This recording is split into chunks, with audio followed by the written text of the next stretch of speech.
Welcome back to the We Are More Than Moms podcast. And today we have the amazing founder of Bala, Natalie Holloway, with us. We are so excited. She just had her third baby 10 months ago. Cash is actually Griffin's age. We just realized that his birthday is February 4th and Griffin is February 6th. So crazy 2 days apart. overlap. We have both known Natalie for a long time. So this was so nice to just reconnect on motherhood. She brings so much wisdom from a perspective of like being this amazing founder, very successful, but then also is so present with her kids and talking through like how she manages it all, like the systems that she has in place. And honestly, also the honest truths that it is chaotic. And we're not trying to glorify this like picture perfect family life as well as business. Yeah. So I think what's so amazing about Natalie is she has basically 4 kids, if you include the business. We talk all things about balance, if there even is possible balance, mom guilt, just being a founder, going through the ups and downs of that. And she's also coming out with a book. It's available for pre-order right now, Bootstrap Empire. So check that out. Definitely need to get that book. This woman is like the epitome of like being able to do it all, in my opinion. And I know she wouldn't say that she does it all the time, but she really is someone to look up to if you are building a business or struggling with identity once you become a mom. Definitely read Natalie's book. And if you don't already have Bala, get some Bala too. Welcome, Natalie, to the We Are More Than Moms podcast. We're so happy to have you. This took a while to get done, but we've both known you for a very long time. We actually had our first More Than Moms event with Bala, which is now 2.5 years ago. And we didn't even expect, like when we did that event, we're just like, why don't we just throw a fun moms event? We didn't expect that this would be a More Than Moms event. Our More Than Moms event. It wasn't even called More Than Moms yet. It was just an event for our friends. And then people were like, when's the next one? And then we formalized it and here we are today. So I love it. What a nice silver lining there and full circle moment. So Natalie, you just had your third baby about 10 months ago because Griffin is also 10 months. How is life with 3? I mean, it's just chaotic. And I think it's like obviously all the things, like a lot of love and cuteness and all the things, but it's just chaos. Like Max and I look at each other all the time and we're like, this is insane. And we still have like a lot of help, a lot of family around, and it's just insane. And I always say that the hardest part are the logistics of it. Because it's like now all of a sudden you're dealing with, someone has to go to school or the baby's nap schedule. Like it's really hard when you're like alone with 3 kids, because if you have to like go drop someone off at school, you have to like unload all the car seats. So really the hardest part is the logistics of it. And not to mention, you and your husband started Bala. And that is a baby in and of itself. We have 4 children. So that was your first child. Mm-hmm. Mm-hmm. 4 children. So you're really running the logistics of everything. It's not like you're, a W-2 employee who can take time off for maternity leave. Like you have a baby outside of your 3 babies. Well, let's talk about that because you did take some maternity leave. I remember you said that Max was like dealing with most of the things. So did you always take a maternity leave or was this just for the third? I was literally just on the phone with Sammy from Form about this because she's about to have a baby. And it's so hard to know what to do when you're running a company and like, what do other founders do about taking maternity leave? Because like a lot of times you're a solo founder or you're running like the entire ops function of the business. So it's really hard to know what to take. But I think with each kid, for me, it was different. And I am lucky where Max is my husband and co-founder. So basically on the first kid with Watson, we were in such building mode on Bala. Like it was year 2, COVID just happened. Like the business was growing like crazy. I didn't get a maternity leave. So I was just like straight up in it. But I also was just making it work because I was energized by the business and I like knew this was the growth opportunity. With the other 2 kids, luckily I did take a maternity leave. And it looks a little different on both, but we can just talk about Cash because that was 10 months ago. I think I took like 4 months without calls. So I literally said like, I'm not taking calls. I'm like available for approvals like with Max. But since he is my husband, he was able to like keep me in the loop on anything urgent. But for the most part, I was kind of like not accessible to the team. I think if there was ever an emergency where they needed me, they could text me, but they really just figured it out. So like, before I went on this like maternity leave, I really just like looked at my day and I was like, what are the 20 or 30 tasks that I'm doing? And how do I like cover each task? So I like really made it task based. I was like, if I'm like sending like an ASN for the warehouse, like who on the team can do that? Because I'm not the only person that can be trained up on that. And so I took all the tasks and then I basically said like, Max is doing this or another person on the team is doing this. Like Brooke covered me a lot. And then that allowed me to go away and just kind of like really dip out. And so I was able to still like, I think I showed up, I had to be in a Bala photo shoot or like I showed up for a collab because I felt like I could at a certain point, but I didn't actually like go back in to the business because once you like go back in, like you're in. And so instead I set it up where I was covered. Yeah. So you were really intentional about that. You did all the prep work while you were pregnant. Yeah. You set the boundaries and then you went from there. And I think that's also an amazing example as a founder of a company that probably employs a lot of females that you did that because it's a great example for others to, yes, I am a hardworking person and I run Bala, but I'm also care about my family and prioritize rest and family time as well. Exactly. And not taking the call, like at least being like saying I'm not taking calls for a certain amount of month helped me really downshift. And then I could still like, I think I like showed up on a podcast here and there and did things that I felt like, oh, I can leave for a couple of hours, but it was like on my terms. And I feel like as founders, it is incredibly hard to do that. And I don't think that sometimes us moms give ourselves enough credit because there is so much pressure to dive in a little bit and to not let anything drop because once there's a lot of fear around that. Like, oh, but if I take a break for a few months, my business is going to implode, or my, everything is going to drop. But you trusted like, no, I'm taking this for myself. You blocked out the noise. And this is because even a call when you're postpartum, having something scheduled is really like there's so much weight to it versus something like, okay, I could do this when I have time. Because sometimes you have this downtime. Yeah. But having a schedule is really difficult. Like that's exactly it. Because I felt almost like really just overwhelmed knowing I had like a call and I knew I was going to have that feeling. So I was like, I'll just do stuff if I want to while they're napping, but like that's my choice, not like I have a weekly call on the books, And Max was really like understanding, and obviously I was taking the lead on the kids during this period, and he was taking the lead on Bala, but it worked out, and it wasn't perfect. But I think you have to give yourself that time to be in the bubble. Now, if you're in building phase, it's like a totally different story. Like you might not be able to take maternity leave, but like if you have a little bit of a team, like trust the team. And maybe it's like not 100% like you like it. Maybe it's like 90%, but like that's fine. Like 100%. The business will survive for 3 months. So what systems do you have in place that allows you to run Bala, which is, for anyone who doesn't know Bala, how would you describe Bala? Like fashion meets fitness? Yeah, fashion meets fitness. Well, fitness lifestyle brand, and our products inspire people to work out and move with them. Yes. So whenever you see the ankle weights or the really sexy gym equipment, that is Bala. And you created it with your husband, Max, about 6 years ago. And then you had 3 kids. So now we've talked about you basically have 4 kids. What systems in place do you have that help you run this family business and all that?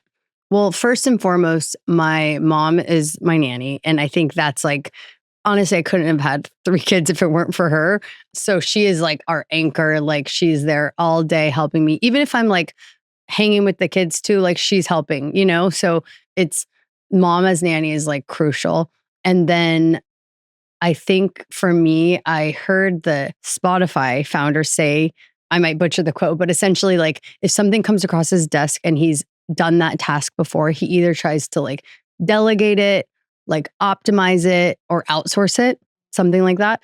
And so I think a couple of years ago, that has been like I heard that and I was like, I need to like make myself like fireable where Bala could run without me. And I don't I'm not there yet. It needs me, but I'm just saying I essentially try to treat the business like that. Like if I'm doing something that's taking an hour of my day, like why am I doing that? I need to get somebody on my team trained up on that and they can do that. And then I can level up in the business. So I think that's the most important part is that I'm always trying to figure out a way to optimize and spend less time on Bala. And that way I can just like level up. The team can level up. And I think that's a big system. I mean, there's like a cleaning lady and like I outsource everything. Like I'm sure you guys do too, like Instacart, like anything that takes time. I'm like, I need that time back. I love that you said that because I saw this quote, or I don't know if it was a quote, but like a stat that 0 to 100K business, if you're basically running all the operations, it's a job. Like it's a 0 to 100K business.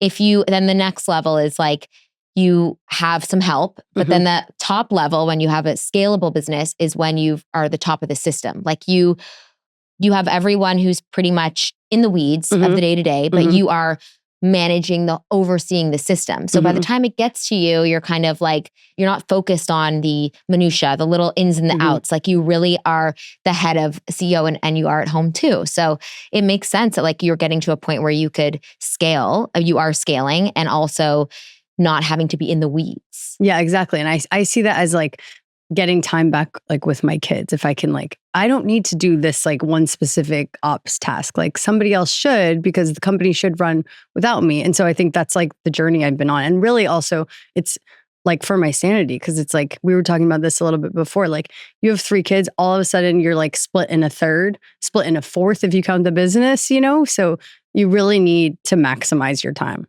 Did you have anyone helping you with this? Like you figured it out. I mean, I know it's like always a work in progress, but did you have a business coach or a therapist that could help you get to this place? Because it intimidates me so much thinking, oh my God, a business, 3 kids. Like, how did you get there? Honestly, it intimidated me too. I still vividly remember hearing about like Kendra Scott when I heard she had 3 boys. And I was like, how would she ever run a company with 3 kids? Like, I was like, I don't understand it. Back when I didn't have kids. I've had a leadership coach like several years ago. I've had a life coach. This is more recent though, as of 6 months ago or something. So that has helped as well.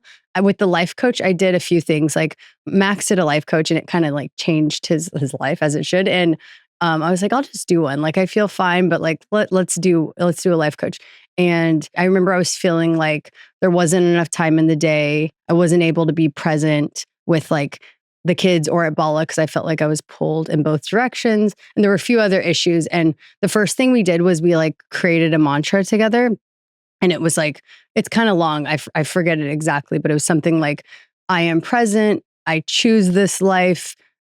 There's an abundance of time and I always get it done or something like that. And something with the kids.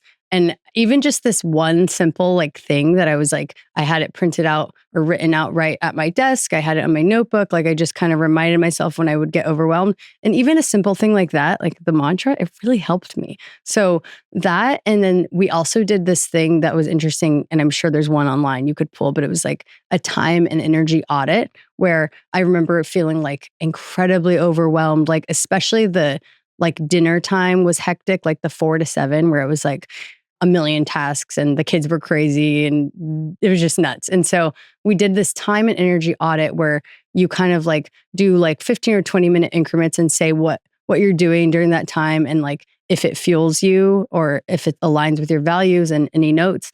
And then it like does this output where you can kind of figure out if there's something that stresses you out and doesn't fuel you, like maybe you stop doing that or you figure out a way to like make that time, more doable. Like my 5 to 7 meal prepping could have been like a way, that's just an example, but the time and energy audit helped. I think just in general, having a life coach helps prioritize things.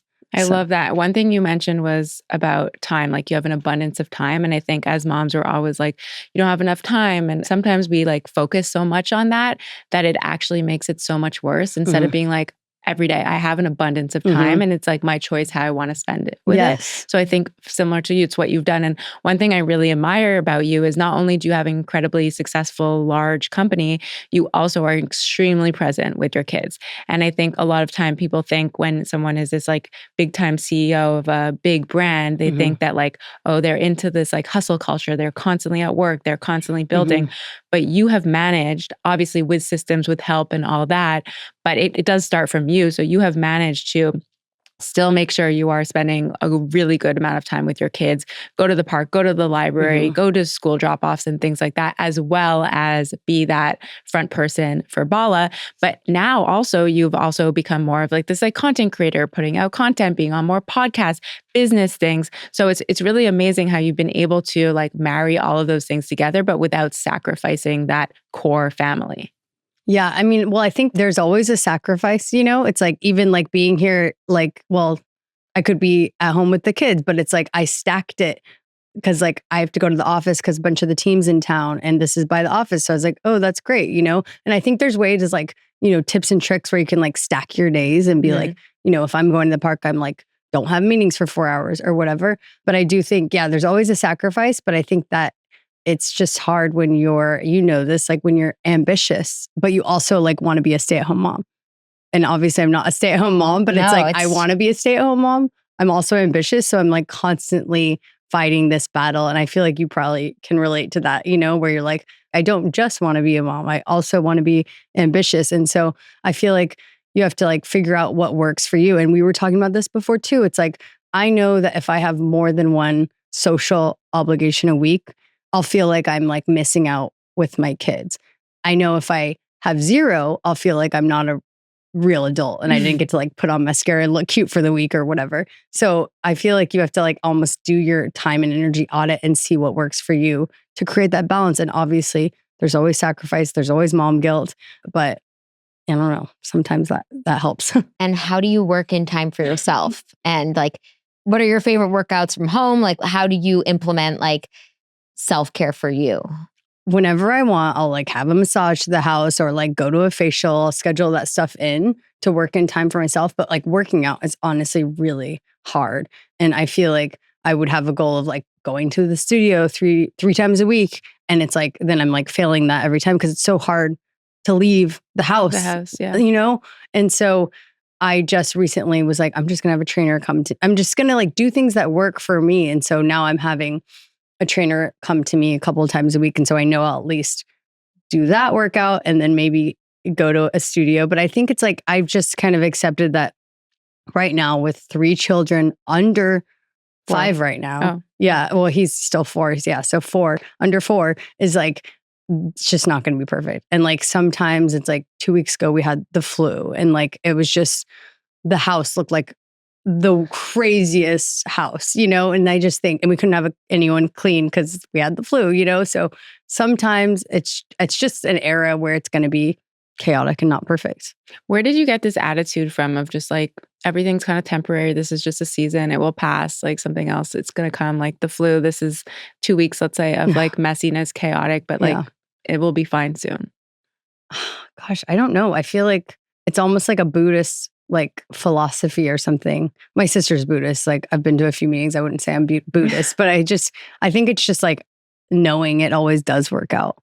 Because you've always had that. You've always had this like inner knowing. Like even Bala after COVID when things were hard, like you've always kind of had this inner knowing. I mean, you do put in the hard work for sure, but there's also this like guiding compass, I feel like, of your intuition, or I don't know what it is that helps you move through it. I don't know. I think it's like a natural intuition thing. And I think when you start to like also like play into that, you understand your gut and your intuition and what your mind is telling you even more. And I think I've always just had a strong intuition that it will work out because I've seen bad things happen. I've seen good things happen, and I think you start to even trust your intuition more, So then how do you handle all of the noise in addition to like knowing you have an intuition, but then all the noise comes at you? So whether it's, on Bala, I've seen a lot of copycat brands try to copy you, like that noise, or on home life, like, things with your kids or things that are going on or at school that you maybe can't be part of because you have to run your business. Like, how do you handle all of this like noise coming at you in different parts of your life? I honestly just do the best I can. It's like I have WhatsApp groups for both of my kids right now in the school. And I'm like, I can't keep up with that. Like, especially one, like they are literally WhatsApping all day. And I'm just like, not right now. Maybe like in a year, I'll be more of a stay-at-home mom and I'll be able to like respond to all these, but like, I just can't. I can't. I'm like, I'll send like the pamphlet that has like the 700 dates to my assistant. I'll be like, can you add these to my calendar? And I'll like still be there for everything, but I don't have to like divulge the information. I was also told this by like some sort of psychic person, but really affected by like tech So I like have to like put my phone away for several hours a day. I have a phone jar. Yeah, I do. And I'm like, even if I'm like still active on social, like during the day and I have my windows, I'm like, I also just like put it away from like 4 to the morning or something, Yeah, from 4. that's And it. because I feel like I'm very affected by it. So I try to do that. And of course, sometimes I'm doom scrolling. Again, nothing's perfect. But in a perfect world, I like put my phone in the jar for like several hours a day, usually at the end of the day, because I feel like I'm affected by that noise. And then it's like I might not like text people back for 2 days or something. I But love that you're sharing this so honestly too, because I think sometimes people think that you have to be on constantly to be successful. Like you have to be glued to your phone, you have to be hustling at work, you have to be away from your kids, you have to like all of those things in order to be successful. And I think you are like living proof that it doesn't have to be that way. And it can be like it's chaotic, but it also feels like easeful. Like it's just like you have a structure now, like you know kind of what to do. And I think, we have a next chapter group, which is we do group coaching for moms who are like in this like identity crisis postpartum, so don't really needed. know what they need to want to do with their career. The old career or old version of themselves doesn't fit anymore and they're here to move forward, but they don't want to bring in that like hustle culture anymore of their 20s because, now they're like older, wiser, have kids, and that just doesn't fit them. So I think like how you have now structured your life from the outside, I know may seem chaotic to you, but it really feels like I hate using the word balance, but it really does feel like you have like a good thing going right now. That's really nice. And I feel like I've been trying, but honestly, that's where that mantra came in, because part of my struggle was I felt like I would be in like a situation like this, like engaged in a podcast, but knowing people are slacking me and emailing me and my to-do is like rolling up. And what that means is that then I can't like just like break for the day and hang with the kids for hours. And so I would get overwhelmed by that, the noise. And so honestly, the mantra really helped because I was like, it always gets done. You're gonna need to write us I know I have an abundance of time. It always gets done. And even something so simple as that helps me like, pull away from like the phone and be like, it always gets done. So like, why am I stressed out that like people are coming at me on Slack and email and my to-do list is climbing, because it always does get done. So I feel like the mantra, whatever yours may be, is like low-key a hack. I love that because I feel like me and so many other moms out here, we have insane mom guilt, whatever we do. Like there's always this narrative like, oh, but if you're with the kids, you're not picking up at work. If you're picking up at work, you're missing your kids' soccer class. And I think having something where you can go back to and feel like I have free will. I don't have to do that. And it's really important to set those boundaries. And it's something that like I know in going into 2026 to be a lot more intentional about, and also taking note of the things that you should focus on and the things that are a waste of your time, because there's a lot of stuff that we do in our day that's like, and that's only for you to decide. And I think that you've gotten to such a good place where you can be like, I know exactly what's important. Like again, the WhatsApp groups or the things at work that someone else can do. Like that is so important to take inventory. And I think every mom going into 2026 should really make a list of like, what is happening in your life that you can delete, that you can delegate, that you want to be doing, and like have that refresher. That's what you said about the energy audit that you did, right? Yeah. And ruthlessly prioritizing. And it really like, it's also like, maybe it's like not necessarily a no, but it's like a maybe later, or just like not taking that call because right now it's just, you can't take that call to give someone advice or whatever the call, that example is. Wait, I have a question though, because this is a good point. A lot of people will come, I know to Dale and I, it's like, hey, would love to pick your brain on something. Love what you're building. Would love to pick your brain. That's tough. Okay. How do you answer those? Because I'm sure you get a lot of like, hey, like love what you built at Bala. Like would love to pick your brain. I'm building something, or something like that. So I do take some of those, but obviously that just takes away from like the business, because you just can't. And so I have a really hard, this is not a good answer because I am a people pleaser and I have a really hard time saying no. Like to me, I'd rather like ignore it and then they maybe think I didn't see it, and maybe I didn't see it, honestly, you know. And because I feel so like such an asshole being like, I feel rude saying no. So that's a really hard one for me. I've tried to put out resources like the podcast and the book and stuff, and I'm trying to put out resources so I can, like, you know, in a sense, like mentor people via like my Substack or whatever it may be, because I don't have time for those calls, and that they actually take away from the life that I have right now, which is the chaotic life. So you guys need to tell me, how do you say no to those things? Oh, well, I have one thing I've been doing, and I saw a lot of people do, a lot of founders do this. They have an auto response. Have you seen this? Yes. It says like in focus mode or whatever. And it's like,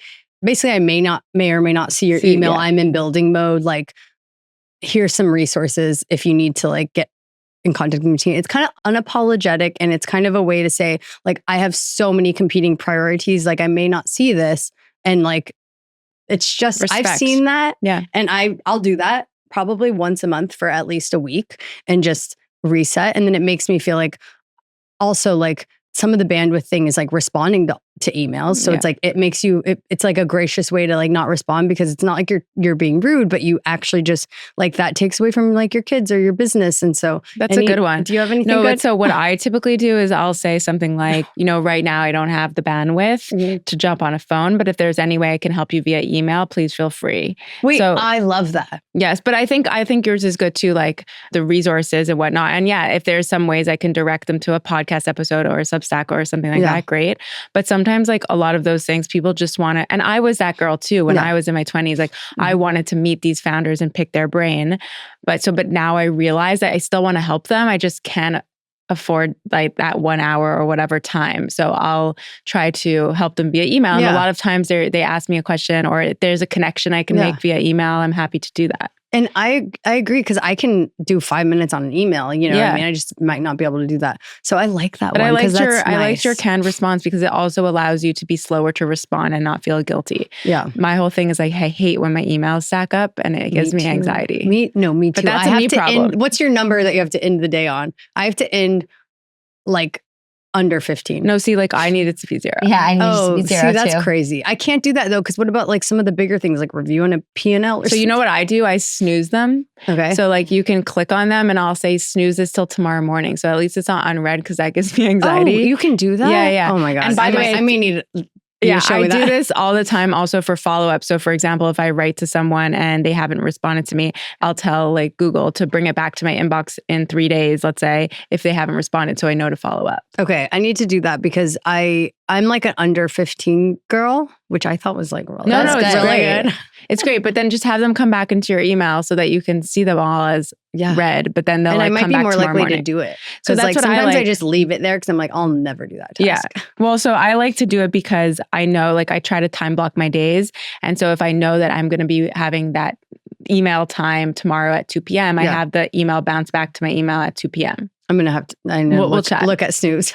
And so what do you do? Obviously that's professional. Yeah. And you said you go out one night a week usually. Like what do you do about the social aspects? Because I struggle with that too. It's like, I want to meet up and go to the dinners and do all the things. But like, what do you do when, you know, a million people are asking for plans, and also you want to prioritize your husband? Because if you do designate only a certain amount of time per week, like where do you guys fit in? So how do you handle the social, balancing that with the relationship? Wait, and just to add to that, so because you also work with your husband, how do you stop from this like coexisting roommate, business partner, co-founder phase and actually be like romantic partners? Okay, so that one first, and then that one. Okay, you might need to remind me of the second question. But I know that if I told you all this before, if I do more than one thing a week, I'm like at night, I'm overwhelmed. But I can do as many like kid play dates. So if like I have like moms in the neighborhood that I'm friends with, that's like amazing, because it's a kid play date. We can drink wine. Like I'll do any amount of that any day or night. I'm coming that over I feel, with Griffin. Yeah, please, anytime. If we live closer, we hang out like every day. That's also another hard part about LA. But basically that's easy. It's more of the without the kids. And then you just have to, I usually don't want to like ever flake on people. So if I've committed to like a friend dinner and something else comes up, I would keep the friend dinner and maybe add a second thing, but like probably just say no, because I know it's going to overwhelm me to have at this stage 2 things a week. So that's my way of doing that. And then as far as like, sadly, the romantic part always gets pushed to the bottom of the list. And I hate that. But thanks for being honest about it. Because I think it's important. It just does. Cause it's like, and then also I would schedule things out. So it's like, it's a friend I really want to see. And like, it has to be in a month. And honestly, they probably have the same situation because they have kids and stuff. So the romantic thing is really hard. Like we are always on the business. And the only way to like keep the romance alive, I think, is to go on like a staycation overnight, which we haven't done in forever because I have a baby, or just a date. And so we try to schedule those, but like it'll be like a month before, or like sometimes 2 months before we go on a date. And that's so real because you really have to be intentional about it. Like I would say my son is almost 15 months and only like recently to have my husband and I been really intentional about it. Yeah. Like we put it on the calendar. We have our date nights and like I just got a text from a friend who's going to be in town and that's the one night. And I was like, I'm sorry, we can't do dinner. Like let's do a kid date that day. Because it's one of those things that I'm like, this is obviously the most important relationship in your life. Like how are you going to protect that? And like, obviously I'm not saying like it could never change, but I think it's like this thing where we always do put if we're not paying attention, it's the first thing to get like the brunt of our frustration, the brunt of like the moving the plans. And we don't realize that that's actually the most important relationship we have is with our husband. So, or a partner. I feel like you're good at prioritizing it. I'm just not.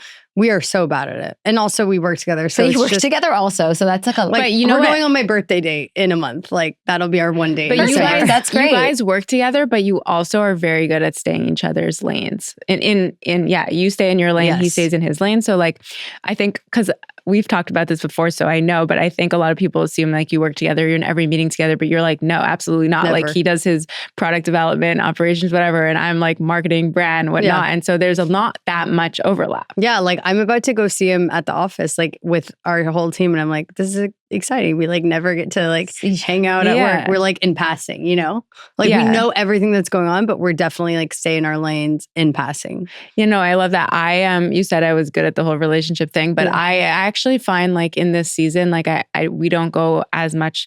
We've just adjusted. Like we don't do like the date nights, but maybe we'll like go for a 20-minute walk during the day because we're both working at home. So if there's time, then we can like go do something. But it doesn't feel like, it's not like a planned thing because similar to you, I do find like the planning on my calendar overwhelms me. Like when I see too many like evening things on my calendar overwhelms me. And so even if it's a date night with my husband, that overwhelms me because I know I have 2 more events that week. Yeah. So I'd rather do something where I don't feel overwhelmed and maybe that's a lunch. Like we'll just go for lunch or maybe it's a walk. And honestly, I feel more present in that than I would dressing all up for dinner. Yeah. And I think that's like really nice. And also everything's like in life is a season like that. We have 10 months old. I was like, just let's be realistic here. Like when they're 4, like, we can literally go on monthly date nights. Yeah, I was just going to say one thing that kind of helps me is like, it's not even that life is seasons. Like this is the season. Like if we can make it, this is the craziest time that like, there will be a time when like our kids will be at overnight camp and we can go on those trips or like,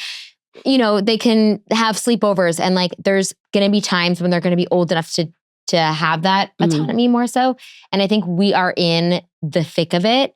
And to remind ourselves of that, like there will be a time again. Yes, there will be a time. Easy. So Natalie, I've heard you speak on so many business podcasts by now, so I haven't heard that many like mom stuff. Yeah. But what is like the behind the scenes of what is your mental load right now? Like what is stressing you out? Like what feels like not perfect that maybe is not seen, but a lot of people are probably feeling that alone? My house, honestly, like I was like, it is so overwhelming. It is always messy, even like minutes after the cleaning lady leaves. Like I'm just so overwhelmed by that. And I'm like, you're one of these people, you have a perfect house. And I'm like, when people have like, and mine will be perfect like a few seconds when the cleaning lady leaves. But I'm like, how do people keep like a tight house where like the meal prep's done and all this stuff? And I just feel like I have an answer for you. My husband is OCD. That's why my house, by the way, but that's not like a norm. Also, and when he's out of town, he's sacrificed. But he's out of town this weekend. It is completely chaotic. Yeah. So, and by the way, you have 3, like I have 2 right now. Different. The thing is also, it's like the second you like clean an area, they call it mousy holes, and they literally just rip all the sheets out of the linen drawer and like they make them out. And they're like, that's imaginative, no screenplay. So it's like, that's the kind of, I keep reminding Max too. I'm like, that's the environment we're like creating. It's like, they're made to destroy, you know? I love that you said that because I am better at this than my husband because it makes him anxious when there's stuff everywhere. But lately, like my daughter's very into getting a step stool from the laundry room and then going into her closet and taking everything off the hangers. And I used to get so frustrated by it because I have to go put them back up. And then I'm like, she's occupying herself for like 45 minutes. Putting her clothes on her dolls and exploring and imagining and again, screen-free play.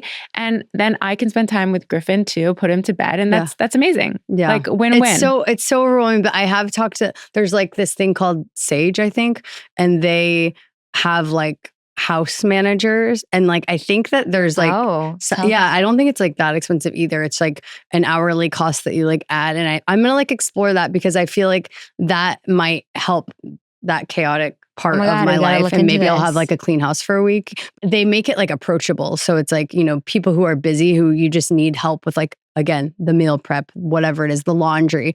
It's that. So we have a mother's helper. And it could be like 2 hours a day. So we have someone to help us with the house in terms of like a house manager in the sense of like, but not anything cleaning related, more of like, okay, the Wi-Fi is not working. Like I call them, they handle it, or like the plumbing or like something's broken. I need to send a handyman instead of like me having to go do all of those random tasks. It's just like one person handles that all. It's basically that, but they can do anything. Like they could do a load of laundry a day for you too. Wow. You know, I'm looking into this. I'm looking into it right now. I might do it because I'm like, it's either that or like embrace the chaos. But everyone's overwhelmed when there's like stuff everywhere, you know? So it's like, I can't lie and say, cleans. Dale like gets everything insane. Out. Like I'm crazy. I have a couple things that I do that really help with this. First of all, I have like no attachment to my things, like throw it all away. Like I grew up in a household that if something got left out, it got thrown out. Like my dad was very OCD. So I just like, okay, like obviously not everything, but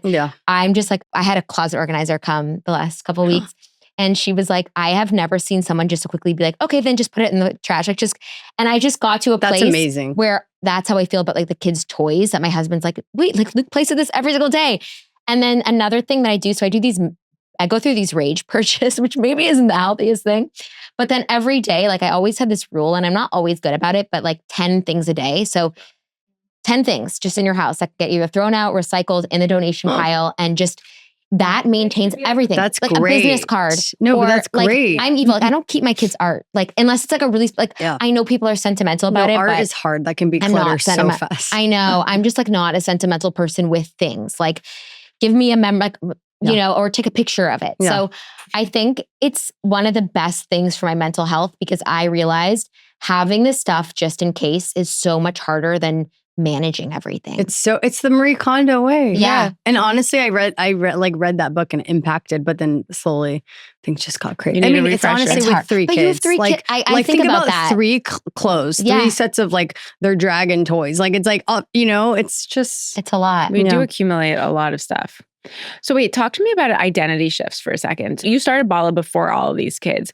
When you had your first kid, your second kid, your third kid, did you ever experience this like identity shift postpartum? Definitely. Yes. Especially, how are they different? The most on the first, because the first is like the most shocking. Like you go from like from sleeping to 0 sleep. And you know, it's just like such a lifestyle change. And I think on the second and the third, like you're already in it. Your lifestyle really doesn't change that much. Like you're already have small children. You're in that phase. And so I definitely went through an identity shift on every kid. Honestly, I feel like I changed on each kid. And I think each time I cared way more about like the kid than the business. And like, it just kind of put things into priority, you know? So did that shift how you show up at Bala? Yeah, I think in a way it made me like unemotional about things. Like you talked about the counterfeits earlier, like that gets Max riled up all day. And sometimes it can get me riled up, but sometimes I'm just like, it is what it is. That's just the nature of the business. So you give less fucks, basically. Give less fucks. Yeah. Because I care more about like, you kind of just, you just figure out what really matters. And then everything else is like, it doesn't matter as much. So I do you just became find unemotional about it. each kid you've like delegated more after? Like you've gotten things off your plate, delegated more, and cared less? I would say starting at Cassius, because again, it all depends on like where we were. Like actually after Uma, I'm pretty sure that was when we had to Mhm. fire the whole team. I'm pretty sure that was that era. And I was like, I literally am having a baby.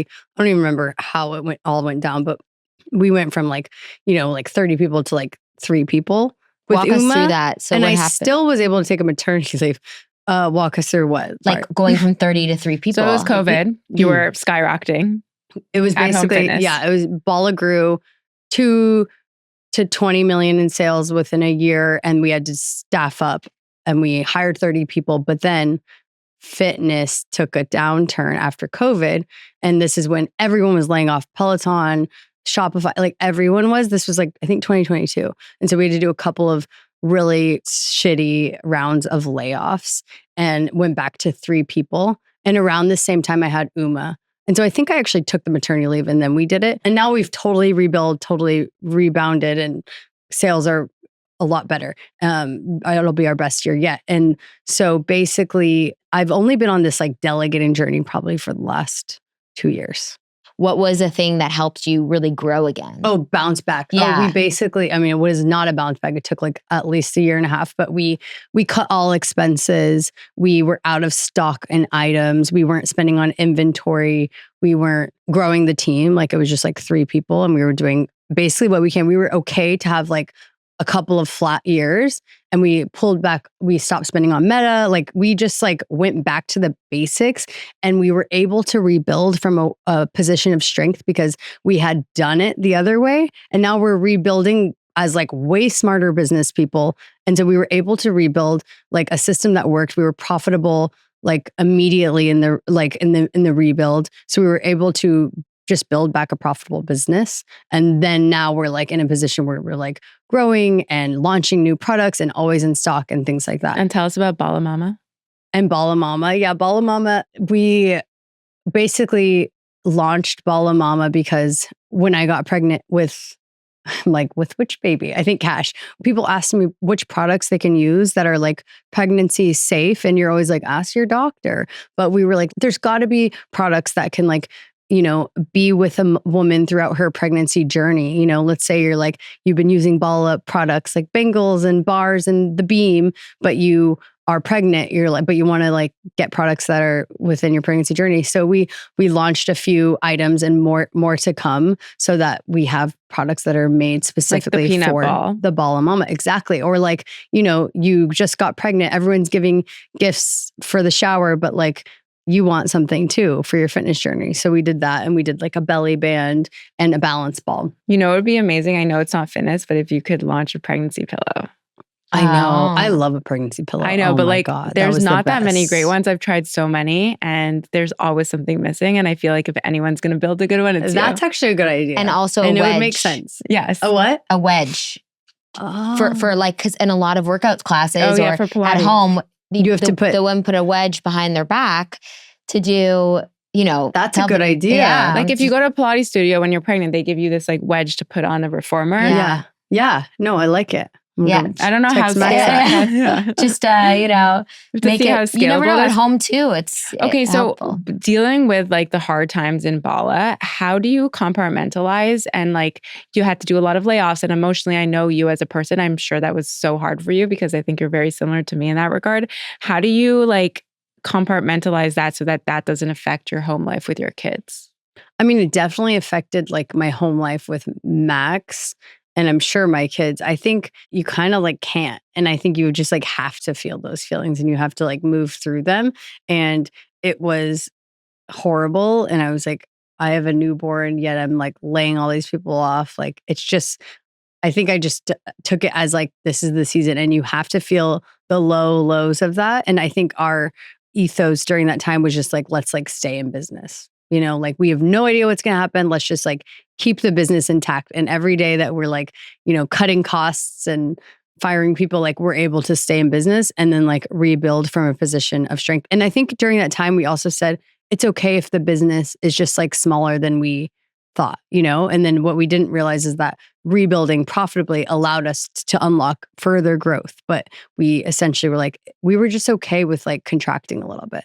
And it's like alternatively, you go out of business during that era. So we were like, it's okay if the business is smaller than we think during this time. And I feel like it goes back to your whole mantra of like, it's all going to work out. It's all going to be okay. Like, so it's not like from this place of like, oh, I'm scaling back and like everything's going to go to shit and it's going to tank. It's like, no, you knew it was temporary and you held that vision. The other thing that's so amazing about what you guys have created is I think a lot of times nowadays when you see a company that is like very Instagrammable, like you guys are, like so beautiful. And you always assume that they've raised so much money because a lot of them have. Like all these companies have raised tons and tons of money, but you've raised like under $1 million. Yeah, right? we raised $900,000 from Shark Tank. And you were on Shark Tank, yes. Which is so incredible because I think nowadays there's just so much like you have to like pump these companies and from a marketing standpoint. But I think what Bala did so well is that the product itself was so marketable that you didn't even have to put so much behind it because it looks so pretty that everyone wants to take a picture of it anyway. I think that's what helped us have like this like kind of like organic like marketing funnel is that like at the right time, right place, like everyone started working out online like during COVID. I mean, that wasn't a thing, remember? Like people weren't posting themselves working out. All of a sudden they were and they wanted the latest equipment. So like there was like a natural organic. And I think that helped whenever we had to like pull back meta spend because some companies are like reliant on that. They're like whole e-com will go away if they stop spending. And I think if you can have some sort of like organic, shareable thing to your business, like that's amazing. Okay, so to wrap up a little bit, what is like one thing that you hope that your kids see right now of you? Like what is something that you want to model, especially as it relates to like career and having that identity outside of being a mom? Like what is one thing you hope that they're like picking up on? I hope that they like, because they know like Uma, like the other day was like standing on the stairs. She's like, I just have a call real quick. Like she said that and I'm like, oh, I kind of hate that, but whatever. She is, I hope they see that like I have a job. I clearly like have a call every now and then, have to leave for a podcast, but that I'm just as present as like another mom. I hope they feel that like, but I'm still picking them up and I'm still like volunteering. And so I hope they feel that like, I have to go do this other thing, but I'm like there for them. Like, so I hope they feel that. I think they really see that because I see that. Oh, that's I love really that nice. too, because I find a lot of working moms, the first thing that comes to mind is I hope they see how like hard I'm working or like I didn't let myself fully, go, all that stuff. But I think, again, that's so glorified. And what if you can do both? What if you also know what's important and hold that like big picture vision? So I think that's because in the end of the day, that is the whole point. So you can like care about, being the top founder and being on every podcast and being like whatever in the external world, or you can really care about like your kids and your husband and your family, close family, and how they see you, because like that's the whole point. And you could do both. It's just not perfect. You know what I mean? And I always think of this because my mom worked like a true 9 to 5. And I'm always like, oh my God, that'd be like so hard to be away that long. But she worked a true 9 to 5. And I don't remember her not being around. Like I feel like she was around as much as other moms, but she wasn't. She I think left like even earlier, like 7 or 8 or something. Like she was like gone all day, and we're still like best friends and close as ever. So I also remember that. And I'm like, you can still be like very present, very involved, even if you do have to like go away. But it's right. It's being intentional with your time. So when you are home, you are very present. So as you said, you put your phone away and you are present with the kids, and then you have time after. Yeah. This was such a great podcast. Yeah, thank you for so sharing for all of your wisdom. Thank you. Where can everyone find you and Bala? Shopbala.com, me, Natalie Holloway on Instagram. I love the like more content creator stuff you've been doing. I feel like that's so hard. I feel like that I need to pick y'all's brain. But you have so much wisdom. You have so much wisdom, like business wisdom, motherhood wisdom, life wisdom that you've like married together. And I think it's amazing. You should keep going. That's so nice. That's a really hard that I feel like we all have to now do that too. Yeah. Add it to the list. Yeah. Add it to the list. Well, thank you so much, Natalie. Thank you so much. Thank you.